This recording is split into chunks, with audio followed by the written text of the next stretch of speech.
right. Let's come back home and take a look at the dailies.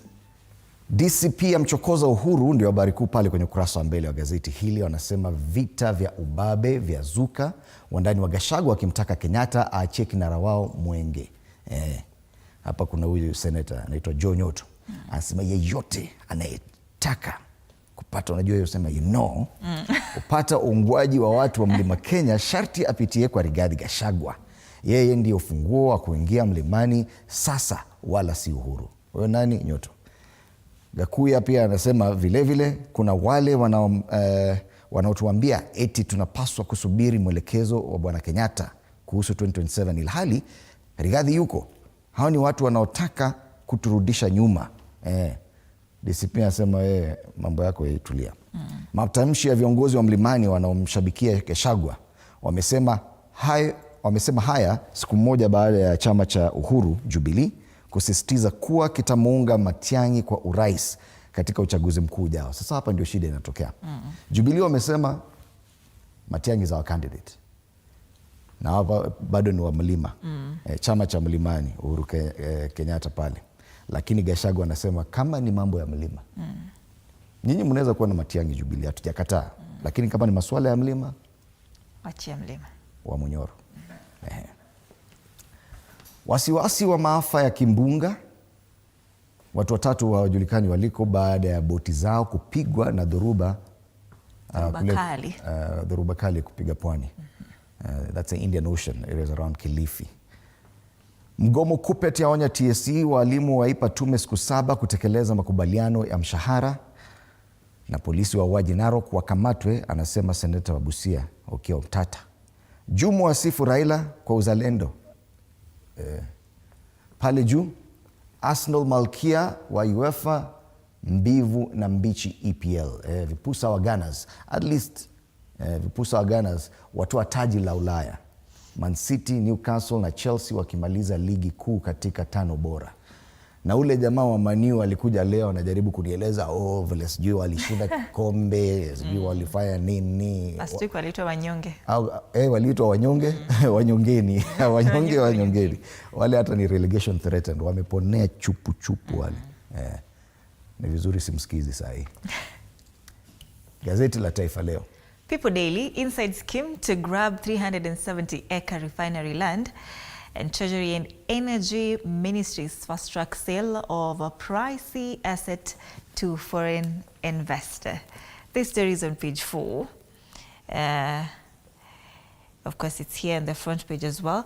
Citizens suffer over failed state services. Finance bill, Kenyans reject personal data law and cane transport levy. Here, personal data law, nayo imeleta kweli tashwishi. Together with that one, your internet, to have, anasema alarm as state introduces law changes to regulate digital media. It is there. I was thinking, haiko hapo. Anasema the bill proposes a billing system where each user will be assigned a meter number. And of course, activists say the law could be used as a surveillance tool by the government. And you know what happens is that whatever you do on the internet, every time you log in on the internet, they know it's you and what you're looking for, what sites you visited, whatever you posted on your social media, hata kama uli delete, and that data, according to the bill, is actually sent to the Communications Authority at least once a year, according to the proposal in that. Meaning hata kama umeingia internet ukaingia kwa banki yako through the net, wanajua kila kitu. Mimi na support. You know why? For the bullies. Unaona wale keyboard warriors? Well, they should. Anyway, I don't know. I guess there are different sides. There are different angles to it. So if you're looking at your visual personal data, sasa hapo itakuwa mbaya. But if you're looking to tame wale watu ambao wako rogue on social media, is that the intention? That or should is it be to the monitor intention. what Kenyans are doing online? Sasa where's the tame Kenyans? Interesting. People Daily. Plot to stalk Kenyans, and that's a big conversation there on the front page of the Standard. Creepy intention, they call it. For the 18th time, the Ruto administration is once again pushing to amend information laws through a private member's bill. Huyu Mary Keitany ndo amesponsor hii bill that would grant sweeping powers to monitor, trace and target Kenyans online. If passed, the legislation will give the state unprecedented access to digital platforms, raising fears of a crackdown on dissent and increased surveillance of government critics, especially in the wake of last year's Gen Z protests. Yeah. So this is the intention. Experts warn the timing points to a calculated attempt to mute online activism ahead of the 2027 general election. Do you think they can actually be muted at this time? They can't. Yeah. Because I understand many Kenyans, even during the Gen Z protest, they were using some different VPNs to access the internet. Yes. Watu utawezana nao kweli? Really. And you know, that's what I wanted to say. Kenyans are tech savvy. Yes. ICT hapo top notch. Hapo ni kama bunge hawaelewi vile inaenda. The law might be there, but is it implementable? Yeah. Even if you put it in place. Plus, the main reason why they're doing this, what is the intention? So that's the main discussion there, but the other story given prominence, no papers, no plan, why exam season is in jeopardy. Millions of learners face the country's biggest exam season yet, with KCSE, grade 9 and grade 7 tests looming, but with days ticking by, NEC hasn't even begun printing, citing lack of funds. Yeah. So I think also matters education are coming back into sharp focus, especially with the lack of funds. Niliona gazeti ingine jana, wanasema kuna shule, in matters capitation, kuna shule ilitumiwa 87 bob. Yeah.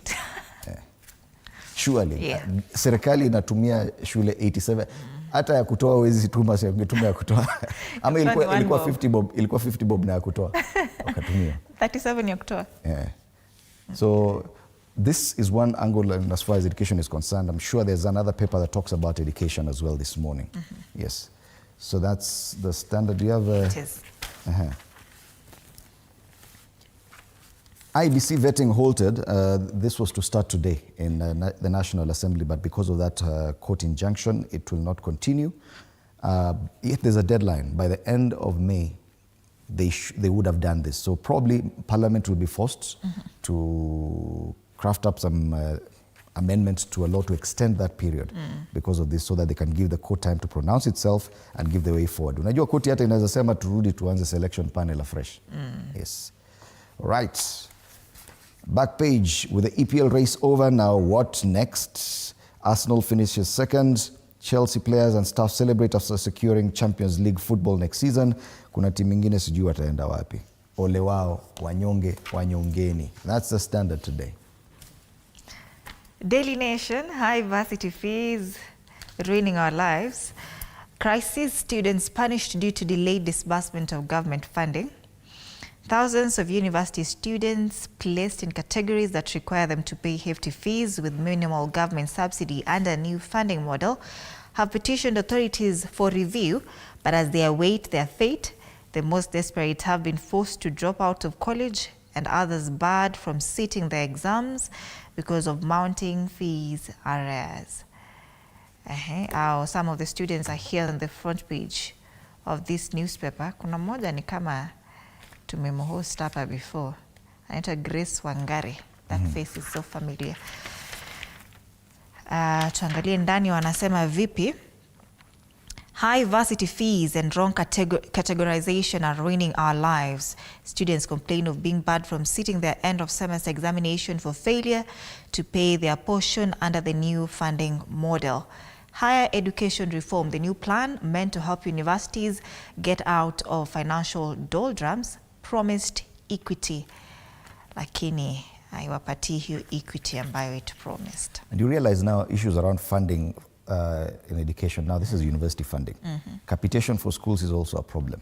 Hapa tumeona hapo wanasema nini hiyo nyingine? Exams problem. Ni kama hakuna pesa. And even in the budget they scrapped that subsidy for exam, because initially the government had put 5 billion shillings to pay for exams. So amesema hizo pesa wazazi ndio watalipa. So mzazi anatoa exam, analipa university extra money, na capitation anatumiwa 87 shillings kwa shule. All right, conned by a prophet. To his followers and employees, he is Prophet David Maina, a man overseeing the operations of his Yahweh Media Services Limited, which officially is spreading the gospel through multiple television stations, except it's the gospel of greed and is leaving a trail of bitter victims. This is a special feature by this newspaper. I read part of that story and they talk about, unajua vile watu wanaambiwa tuma pesa. Yeah. Lakini anaambiwa tuma pesa, utashinda pesa ingine. So tuma 10 bob, tuma 30 bob, tuma yo, alafu you have a chance, your blessing is coming today and you will win. Alafu your pesa inaenda hivyo. Ni kama kupanda ile 310. But unajua ile 310, I don't think the promise was that you can get money back. Yeah. So according to this story, the promise is you'll get the money back in bulk. Multiple. Conned by a prophet. That story is on page 4 and 5 of this newspaper. Secrets of Kenya-Haiti deal exposed. A former U.S. envoy to Haiti who has been vocal about the peacekeeping mission to the Caribbean nation is back in the limelight with fresh claims on how the deal to deploy Kenyan police to the war-torn country was brokered. Senators target 3 Ruto CSS. Cabinet Secretaries John Mbadi, Lee Kinyanjui and Alice Wahome face censure motions for snubbing House Committee and bill to allow state to hack accounts of internet users. To hack. A new bill whose architect says it intends to protect consumer from exploitation by internet service providers has sparked outrage, with critics arguing the proposed law is a scheme to control social media. Legal experts warn that it violates the Constitution and the Data Protection Act, among other laws. So, umesikia hapo wasema the proposal is intended to cushion you from exploitation by service providers. Do you really feel you're exploited by those service providers? Kwenye tumefika? Ushazoea. Tushazoea. Iko sawa venye iko. Bora wasiongeze. That is the intention they say. Lakini the consequences will be very different. Yes. On the back page, police bullets shift focus to CAF Champions League, and Kenyan hammer throwers pin Tokyo Dreams on tour. That is Matters Athletics. National champion Abunda calls for structured support. And that's the Daily Nation. Right. On the Star, migrants tap informal jobs as youth lose opportunities. Some 8.4% of Kenyans aged 18 to 24 are jobless. 8.4%. That sounds kidogo, 8.4%. I thought that the figure should be higher, but let's just see what they're saying. Saying youth unemployment remains a pressing concern. This is a special feature. Informal sector created 700,000 jobs out of 780,000 new jobs. So informal sector mostly imechukua kila kitu. Kenya's unemployment rate stood at 5.6 in 2023, up from 5.4 the previous year. Rwanda, Burundi, DRC, Tanzania, China, Nigeria, and Ethiopia, countries with the most migrant workers in Kenya. You realize, sijui kama huendi kinyozi. Vinyozi vingi siku hizi Nairobi, watu si wa hapa Kenya, vinyozi ni wa kutoka mostly Rwanda, Burundi. Yes. Same to hawkers. Rwanda, Burundi. Nasikia sasa Tanzania, China, hata uliona Chinese hawkers. We have even Chinese hawkers in Kenya. Over 800,000 young people enter the labor market every year. Yes. Na wengi wanaingia boda boda. So that's the biggest discussion there on the front page of the Star. The other stories given prominence: NCIC summons Gachagua and 10 others on hate speech. That one we had seen last week. And there's a fresh push to automate good conduct certificates. Right now, good conduct unaenda pale DCI. Asubuhi mapema sana. Unapewa nini, which they can automate. The same way you get your certificates via e-citizen. Why can't you get good conduct there as well? That's the Star. Fresh, independent, different. Ukiwa na shilingi 60, you can grab yourself a copy. Business Daily. Treasury to sell Safaricom stake in 149 billion shillings plan. Tuangalie ndani wanasema vipi. Anasema the government plans to sell a mega stake in telecoms operator Safaricom before June next year in efforts to raise the bulk of 149 billion shillings expected from the privatization of state enterprises. Treasury Cabinet Secretary John Mbadi reckons Safaricom is the only big-ticket firm that could help the state meet its target of raising billions of shillings in a fiscal year when it avoided new taxes in the finance bill. Last week, Tuti, some of that story, the Safaricom is actually contributing a lot of money to the government in terms of tax revenue. Yeah. But by selling a stake, wouldn't this be, anyway, because ownership of the biggest internet service provider or communication service provider, ideally government should have a huge stake in it just for control. But if we cede all that, yet most of our transactions are on that platform, Ikwe in private hands completely, then what happens? To hack. Ndio mnaanza kuhack. Ruby CEO deported in Uhuru era gets global executive role. Yuko hapa French multinational Rubies has promoted the former CEO of its Kenyan subsidiary Jean-Christian Bergeron to a global executive role, marking a dramatic change in fortune after his deportation from Nairobi in 2022. On the ticker, Safaricom, Telcom, Airtel sued over auto renewal subscriptions.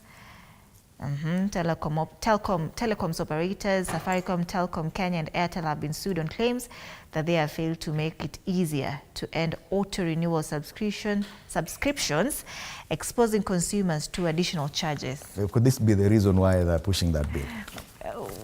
Kuna vile wamepanga. Because hapa wanasema hawa wana exploit. Now they've been sued. Now you see the connection with the bill. Yeah. Equity Free to sell East African Cables land over 2.2 billion shillings loan, and Canadian firm seeks approval to list crypto assets on NSC. And that's the Business Daily. Right. So those are the discussions on the dailies. We'll be looking at them with my panelists after a while. But let's take a look at the cartoons this morning. This one is on Daily Nation. Kuna serikali hapa, mkono wa serikali ndio umeshikilia askari. Na askari anatumia, inaitwa nini? Binoculars. Kwa Kiswahili inaitwa aje? Anatumia microscope in English. Anachunguza, anaangazia sana opposition. Yes. As we head towards election. So, but what they're saying here is that the government is actually controlling the police. Yeah. All right. And yule mtu wa Manu ndiye amesema actually it's called a microscope in Kiswahili. Watu ya Manu huwezi wasaidia sana. Wanyonge wanyongeni.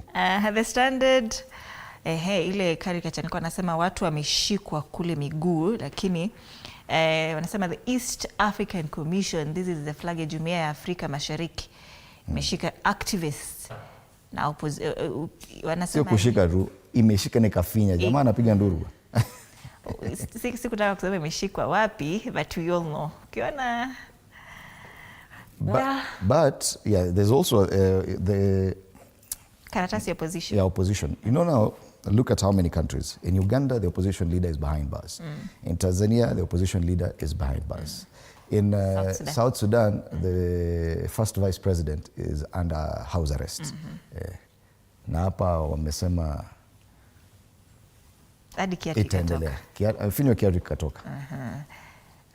Same. People Daily. Kuna chura hapa na imeandikwa Tanzania. Sijui ni kwa nini wameweka ni chura Tanzania. Anasema nimeanza kuona mtiririko wa wanaharakati kwa region yangu. Nimeanza kuona mtiririko wa wanaharakati kwa region yangu. Niba alisema, anasema lakini the tongue is too long na kuna kabiz kana Kenyan political activists wanaenda kuiuma. Hiyo ulimi hapo. Lakini mbona wanasema mwenye alisema hivi wanamkompea na chura? Mbona? She has been compared to us on social media if you've just been keen to look at it. All right. That's no stake. Finally on the Star. Ile debate ya East or West. So on one side kuna Xi Jinping wa China, kule kwingine kuna Trump. Sasa hapo katikati kuna compass. Na unajua president amekuwa na mara ako US state visitor, kidogo amekimbia huku na anasema wale wengine kama si wazuri sana. Na akisema hivyo foreign affairs CS ako US. So ni kama tunazungukana tu hapa. Anafaa sema our position is very clear. Ni kama wale usema the law is very clear. Na uelewi. That's the cartoon on the Standard. So these are just some of the conversations and the dailies here, and we'll be looking at them with my panelists after the break. This morning, we're privileged to be having Senator Danson Mungatana of Tana River, Samuel Pugisio, who was served as Senate Majority Leader, and Makali Mulu, MP Kitui Central. Do stand by for that conversation after the break. Meanwhile, interact with us on our socials, TV47 Kenya.